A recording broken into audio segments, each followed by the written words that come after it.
Alrighty, we're tackling demolition next. This should help in providing a better idea of how each of the cross-cutting requirements fit into the life of a demolition project. Demolition can be a bit more involved than other CDBG activities, so we'd like to walk through the process to provide some clarity around the requirements. This presentation focuses on demolition-only projects, but some of the topics covered are also applicable to projects that include demolition as part of a larger activity. For example, a community center rehabilitation may require partial demolition before renovations begin, or a disaster recovery buyout may include a demolition and subsequent housing assistance. I'll cover some demolition basics and then walk through the demolition planning and application process. Then I'll pass the mic to our senior DR compliance specialist, Tyler Griffin, to walk us through the life of the demolition project post-award and provide some best practices. Let's begin with some demolition basics. These projects assist communities with the demolition of vacant, dilapidated structures in designated areas or specific locations of slum and blight that present safety hazards to residents. The structures can be publicly or privately owned, but the owners must provide their consent to demolish in writing. We do not fund involuntary demolitions or condemnations. Our primary focus for demolition is residential properties. The applicant may include commercial properties as well, but each project is limited to no more than 5 commercial structures. CDBG can fund up to $200,000 for residential-only demolition projects and $300,000 for projects including commercial demolition. This category does require a 20% match for each commercial structure and a $500 match for each residential structure. The property owners typically commit the match, but the applicant can cover the match if they choose. Demolition projects are subject to our cross-cutting policies. Some of these have been discussed in previous sessions this week, and others will be discussed later on. We also have a demolition-specific policy that covers the requirements unique to the demolition program. Additional guidance is also provided in the competitive cycle application guidelines. Now we'll hop into the process. For those of you who attended the CDBG 101 sessions yesterday, these deck slides will look pretty familiar. We're going to walk through the application process as it relates to demolition. We've laid out the process in a linear fashion to assist with understanding, but please keep in mind that from a practical standpoint, some of these steps will be occurring at the same time. For all CDBG applications, you'll be prompted to respond to narrative questions about the need and upload the Community Needs Assessment. The Community Needs Assessment is typically completed at an application public hearing and is a required document for all CDBG applications. It must be submitted with your application to ensure that the project is addressing a community-driven need. Of course, if we're preparing a demolition project, we want to see that demolition is one of the top priorities in the community. If the primary applicant has a written, adopted, current capital improvement plan, comprehensive plan, or other plan that identifies the proposed project, it may be substituted for that community needs assessment, but it does not replace the need for the public hearing. For demolition projects, we have an extra step of looking into demolition participation. We'll ask you to determine the number of units in the target area, dilapidated occupied residential structures, vacant dilapidated residential structures, vacant commercial and non-residential structures, and vacant dilapidated commercial and non-residential structures. You'll also need to identify these items on a map. This information serves a few different purposes. Number 1, it provides some additional context to the application reviewer. 2, it helps ensure that of the structures in the target area needing demolition, we're prioritizing the structures that pose the greatest threats to health and safety. It also helps confirm that at least 25% of the structures in the target area are deteriorating and meeting the national objective on an area basis. Next, we'll need to determine the service area. That's just a specific portion of a jurisdiction that will benefit from an activity. For the CDBG application, one of the narrative questions will ask you to justify the service area based on these 5 factors, and you'll be prompted to provide a map showing the service area. For context, most demolition projects are determined to benefit the applicant's entire jurisdiction, but that's not always the case. As long as you can reasonably justify why the service area was selected based on these 5 factors, we normally accept the applicant's determination of the service area. Let's discuss each of these factors just to get the wheels turning on how you might approach determining the service area. First, we consider nature. When we think about the nature of a demolition activity, we know that our main priority is to remove threats to public health and safety. For a demolition-only project resulting in just a vacant lot, we also know that while the public is indirectly benefiting from the demolitions, there won't be much public interaction with the demolition itself. On the other hand, the nature of the project will look different if there's some sort of reuse plan involved. In that case, we'd also need to take a look at the nature of the reuse activities. Next, we consider location. Where a demolition will take place will also affect its capacity to serve particular areas. For demolition projects, we would want to definitely include the neighborhoods where the structures are located. We may also consider that if the structure is located near the boundary of a particular neighborhood, its service area would be expected to include portions of the adjacent neighborhood, as well as the one in which it's located. If structures are located on a well-traveled street, the service area may be even larger. The accessibility of the activity also needs to be considered in defining a service area. This factor is pretty minimal for demolition-only projects since we won't have members of the public interacting directly with the result of the project. Accessibility will need more consideration if the demolition project will be tied to a reuse project. If that's the case, we would need to consider any barriers that might prevent residents from benefiting from the reuse activity.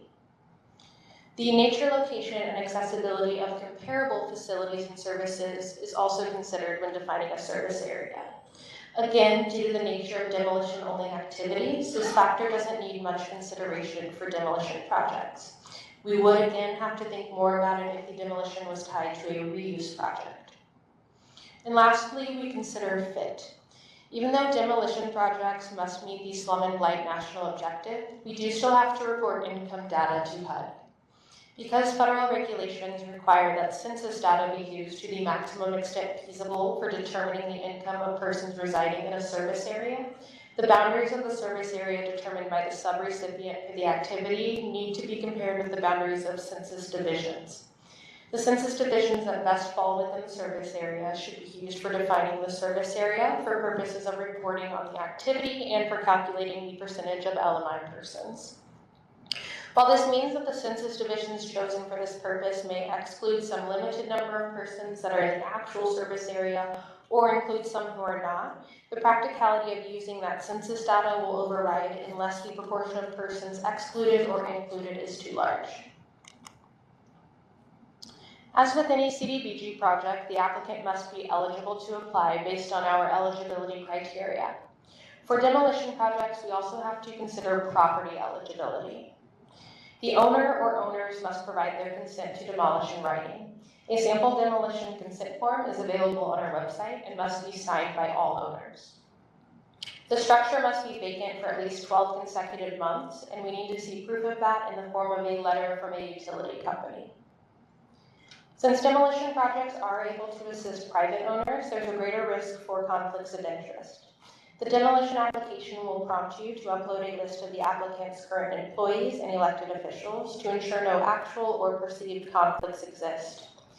If a conflict exists, you would need to consider removing the conflict property from the project or working with your local legal counsel to request a conflict of interest waiver from our office.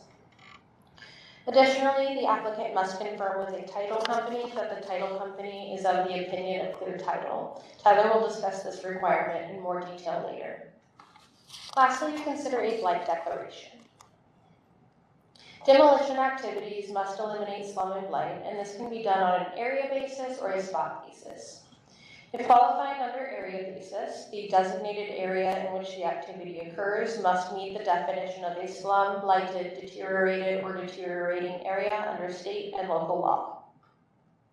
At least 25% of the properties throughout the area must exhibit conditions such as physical deterioration of buildings and improvements, abandonment of properties, chronic high occupancy turnover rates, or chronic high vacancy rates in commercial or industrial buildings, Significant declines in property values or abnormally low property values relative to other areas in the community, or known or suspected environmental contamination.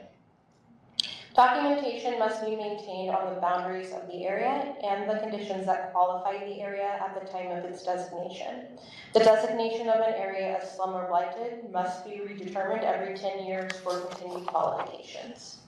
This does require a resolution passed by the governing legislative body declaring the area blighted in accordance with 24 CFR 570.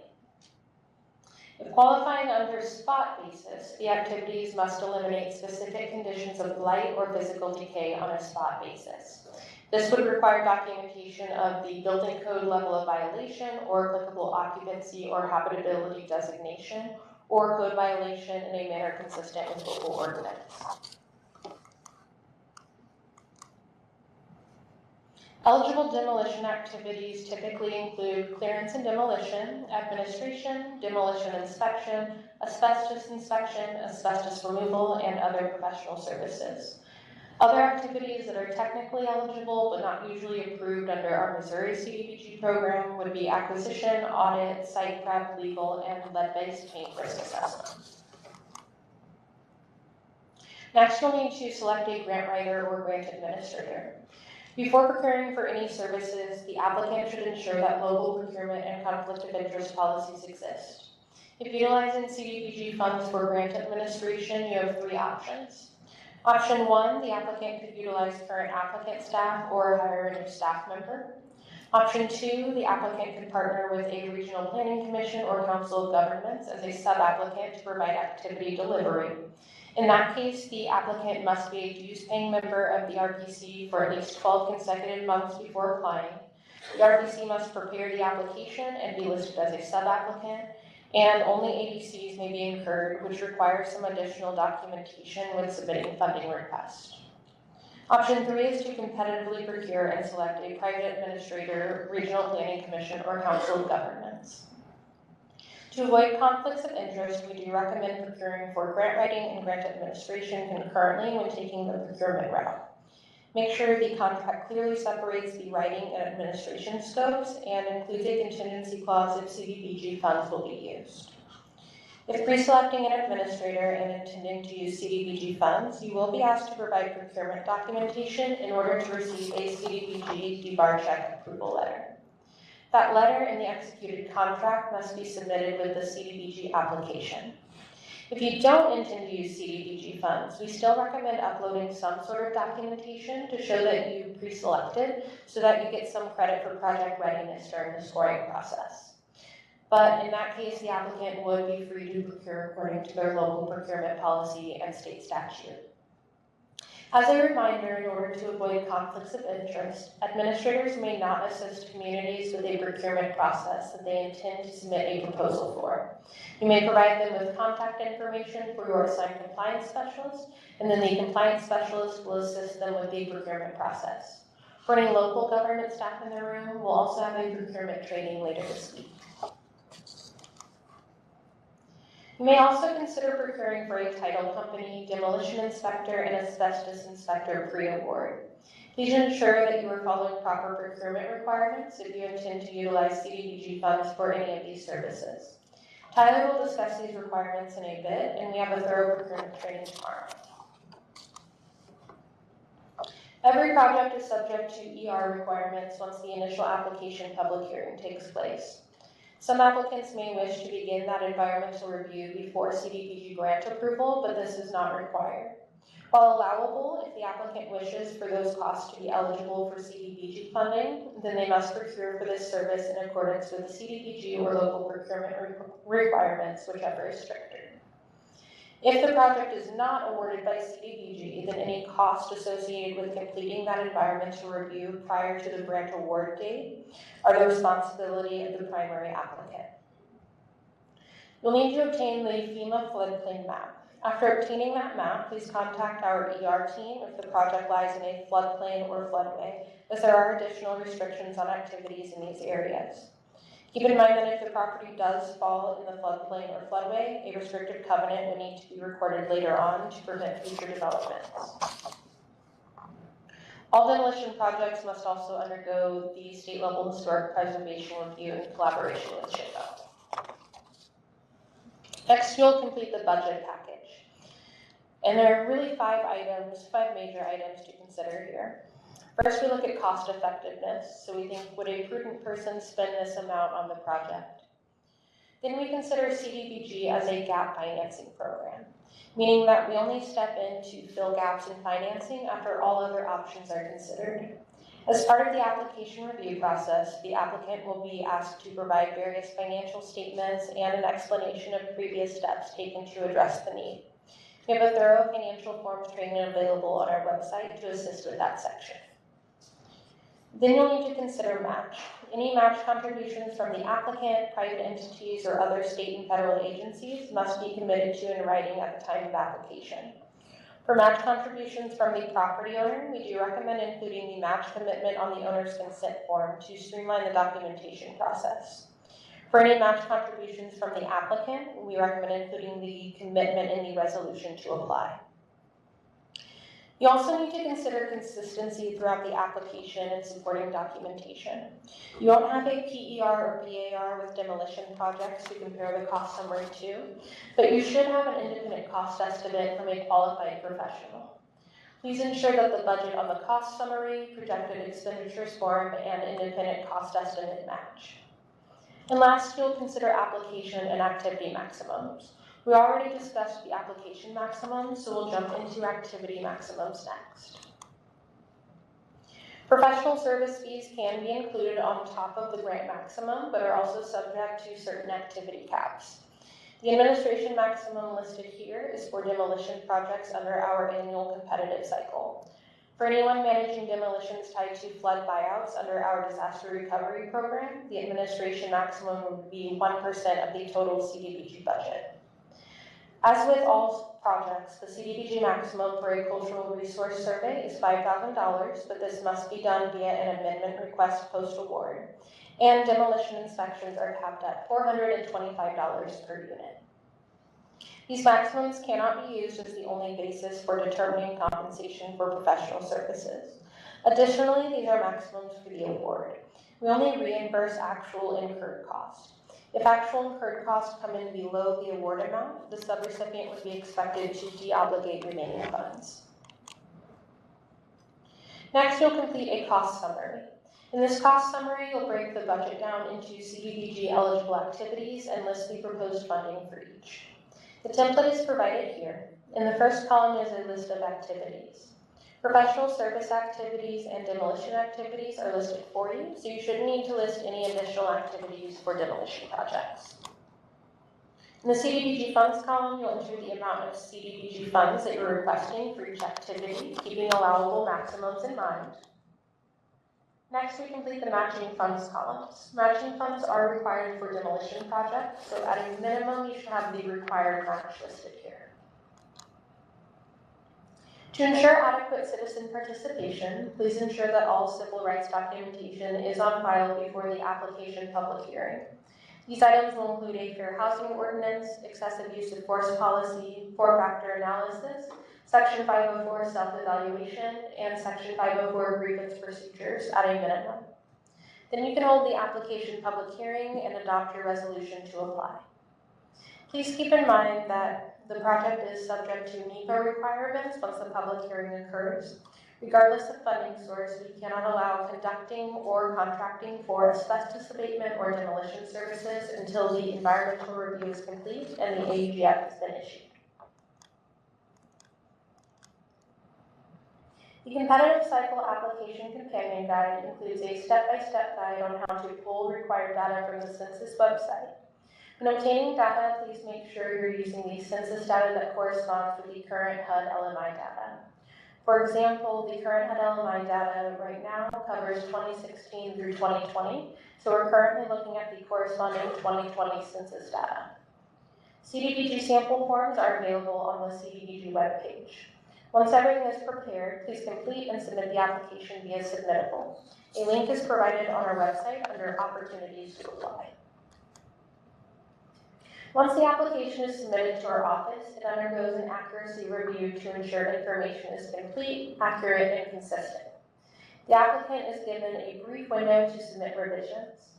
Once all revisions are received, we move forward with the CDBG scoring process and approval and denial recommendations. Those recommendations then go up through leadership at the CDBG division and department levels for review.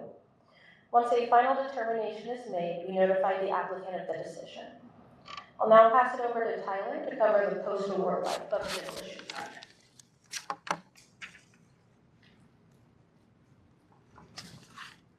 This slide here is like a roadmap for you to utilize. If I was a grant administrator, I would probably save this slide or have it printed out if I had a demolition project, because it's a great tool that could keep you on track. And every little box that you see on this slide I'm going to cover today, because it's a step in the closeout process. After award, complete startup tasks like registering and movers and executing the SFMO1 and the FAGA, and you should also host a subrecipient orientation to understand responsibilities and reporting timelines. Most demolition projects fall under category exclusion or exemption for environmental review, but always confirmed based on the scope and funding sources. So you have hold on one second here. You have demolition only, which would be categorical exclusion subject to 58.5. Demolition plus reuse may require an environmental assessment, and demolition in sensitive areas, which is the EA or environmental impact statement.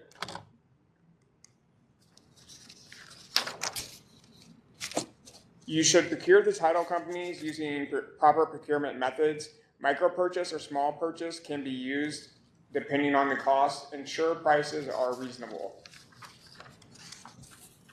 Title searches are necessary to verify ownership. Costs are eligible under CDBG as part of the activity delivery for demolition projects.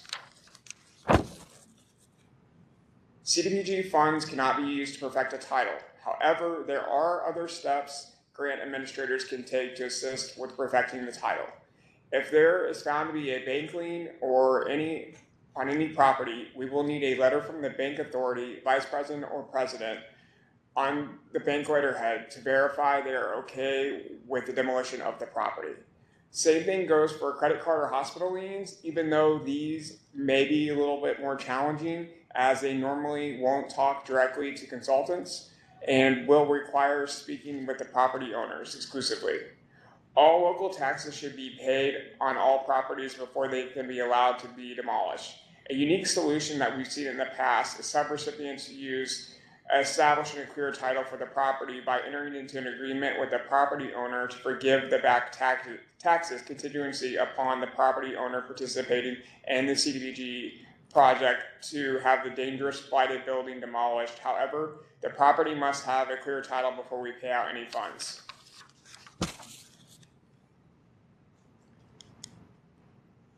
HUD requires demolition activities funded under CDBG undergo comprehensive environmental and site inspections to protect public health and ensure regulatory compliance. The subrecipient will need to procure for a demolition inspector to prepare a pre-demolition inspection checklist and provide inspection services throughout the life of the project. A subrecipient must follow the competitive proposal procurement method to procure for this professional service. A subrecipient must develop a list of at least 7 to 10 qualified inspectors in their geographic area and directly solicit them with a request for proposal. I want to point out that the demolition inspector cannot be the demolition contractor. An asbestos inspector will need to be procured to identify and manage the asbestos before the demolition. This will assist in ensuring public health and safety compliance with HUD and EPA regulations and prevention of environmental and legal liabilities. The competitive procurement requirement for professional services is a micro purchase, which is less than $3,000. You must document reasonableness. Small purchase, which is $3,000 to $100,000. You need to obtain at least 3 quotes, and they need to be certified with DNR, and they must provide proof of license, insurance, and qualifications. Asbestos inspectors perform full building surveys. Findings must be recorded in the environmental review record. Determine whether abatement and capitalization or management is needed. A certified asbestos inspector must perform a full building survey before the start of the demolition rehab. Results must be documented in the project's environmental review record. Evaluation of the type and quantity and the condition of the ACMs to determine whether removal and capitalization or ongoing management is needed. If asbestos is found, it must be abated before the demolition. The inspector cannot also be the abatement contractor. Follow state and federal disposal regulations closely. A subrecipient has two options to procure an asbestos contractor. The first option is that the subrecipient may bid two separate contracts, one for asbestos only removal by a licensed asbestos contractor, and a separate bid for demolition only of all the structures after the asbestos has been removed. The subrecipient demolition inspector and asbestos inspector must collaborate to develop the worst specification for both contracts. The second option is for a subrecipient to bid a single demolition contract. The general demolition contractor would be required to subcontract the asbestos removal work out to a licensed asbestos contractor based on the demolition and asbestos inspector's work specifications. For commercial structures, asbestos abatement must be a standalone contract. For example, if the project has 15 structures, all 15 must be bid at one time to result in one contract with one contractor. The contract must identify all properties to be demolished. Please do not create a separate contract for each property. Asbestos abatement requirements DBRA compliance when non-residential property requires a standalone contract or it involves at least 8 continuous properties and cost exceeds $2,000. Demolition work requires DBRA compliance when construction is intended on the property and is acquired by the subrecipient. An existing community plan identifies a reuse for the property and is acquired by the subrecipient or part of a turnkey project or private development after the demolition. Davis-Bacon related acts apply when demolition abatement work meets certain thresholds, like involving 8 continuous properties or being tied to redevelopment. Please know the triggers. We'll discuss this more in depth tomorrow during the labor standards presentation. You should notify DNR 10 days in advance before starting the abatement or demolition. Email the notifications to the address listed on the slide. Confirm all utilities have also been disconnected before any activities start. Proper disposal of demolition materials is a must. Specify disposal methods in the bid documents and keep original landfill receipts for monitoring and audits. Asbestos must be disposed per state regulations. Keep landfill names and documentations on file for DNR inspections. Fines can be severe for noncompliance in this category. Conduct a final inspection to confirm removal of all debris. The site must be clean and graded to meet closeout requirements and local ordinances. Prepare for DED monitoring by organizing documentation into property precise folders. Track demolition activities and maintain strong communication with DED throughout the life of the project. Property files should include photos, ownership, inspections, etc. Closeout requires confirming all work is done, resolving issues, verifying eligibility and fund use, and submitting the final closeout package, including the signed certificate of completion and final inspection. Now we will cover some post-closeout considerations. Note that properties in the floodplain or floodway must have a restrictive covenant to prevent future development. After closeout, maintain records for required retention periods, address reuse restrictions if applicable, and ensure long-term compliance with HUD and state rules. Keep documentation of all steps and findings. This includes inspection reports, asbestos documentation, consent forms, and proof of compliance with local codes.